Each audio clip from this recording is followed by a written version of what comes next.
Welcome to Gato Press. The capture of Venezuela's Nicolas Maduro, the de facto blockade of Cuba, and the implied threats against Mexico and other hemispheric nations reveal a clear pattern. The United States is pursuing a unipolar sphere of influence to dominate in its own backyard through the visible fist of armed force, rather than through shared economic integration and shared prosperity. From a narrow realist perspective, the desire for hemispheric primacy is entirely rational and sensible as all great powers seek to maximize their security and influence. The problem is not the goal but the chosen method, which is brittle, self-defeating, limited, and ultimately unsustainable even on cold strategic grounds. A durable sphere of influence has never been built on coercion alone, since lasting hegemony requires that smaller nations see tangible benefits in aligning with the dominant power, not merely fear the consequences of defiance. Economic integration, infrastructure investment, technology transfers, and institutional partnerships create vested interests in stability. They give regional states a reason to cooperate beyond the immediate threat of force. The current U.S. approach offers none of these positive inducements. Instead, Washington has chosen to rely on the vulnerability of its neighbors, none of whom possess nuclear weapons or mutual defense pacts with nuclear-armed powers outside the hemisphere. That vulnerability is real, but it does not produce compliance over the long term. It produces resentment, evasion, and a determined search for external alternatives. The absence of military parity accentuates the anarchy dynamic in international relations structure, where the strongest states rule through power and fear, which is why I asked in a recent article, is Lula only now discovering that Latin America needs stronger defenses after he abandoned Venezuela to its fate? The fundamental weakness of the military-only strategy of the United States is that it cannot outcompete its rivals on economic terms. A Marshall Plan for Latin America would require hundreds of billions in grants and low-interest loans, precisely what no current U.S. administration, Republican or Democratic, has been willing to propose.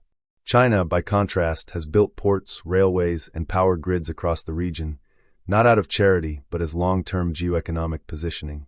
China, BRICS, and other non-hemispheric powers offer Latin American and Caribbean nations something Washington currently refuses to provide, which is genuine choice in trade, investment, and development finance. Thus, multipolarity has endowed the region with vital infrastructure, and these relationships are built on geoeconomics, not hybrid war or military capture.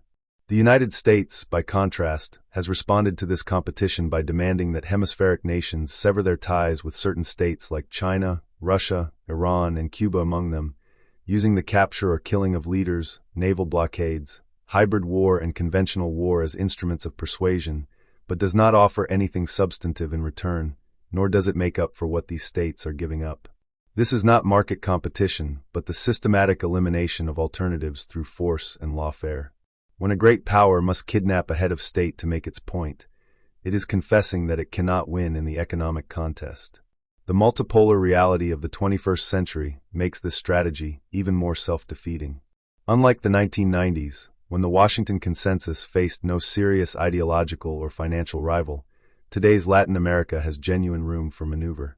China, the Global South, and other global actors provide alternative sources of capital, technology, and diplomatic support.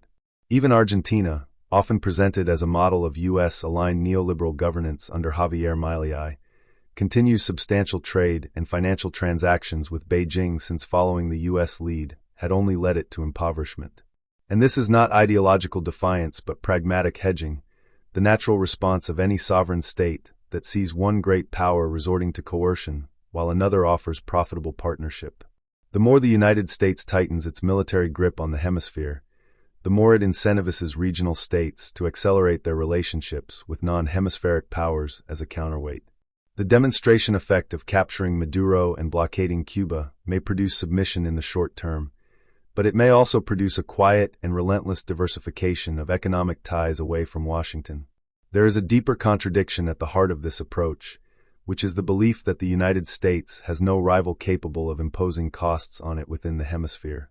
Yet a strategy that relies on permanent blockade, periodic capture, and continuous threat requires an endless commitment of naval assets, intelligence resources, diplomatic capital, and domestic political will. The American public has historically shown little appetite for open-ended military adventures in the hemisphere, and the costs of maintaining a coercive order from Alaska to Guyana will mount with each new crisis, exacerbating regional poverty that will in turn increase immigration towards the U.S. This possible U.S. overreach, in turn, creates its own checks in the form of domestic exhaustion, international isolation, and the emergence of balancing coalitions. The logical endpoint of this military approach is not only a restored unipolar order, but a neo-feudal and neo-colonial arrangement where hemispheric nations become quasi-unincorporated territories, their economic policies aligned not to their own development, but to U.S. strategic imperatives. That arrangement would cancel the sovereign freedom that makes market capitalism meaningful, as true capitalism requires the ability to choose partners based on price, quality, and developmental benefit. The current U.S. strategy offers a coercive binary choice, aligned with us or face blockade and capture, which is not market competition, but the visible U.S. fist guiding every transaction. No system based on that fist has ever proven durable. Neo-feudal systems collapse because they offer no upward mobility and no consent and create too much instability. Empires built on pure coercion fragment because the costs of repression eventually exceed the benefits of dominance. Until Washington is capable of competing, its project of hemispheric restoration will remain what it has always been, a brittle and costly fantasy that will be outlasted by the patient geoeconomics of its rivals.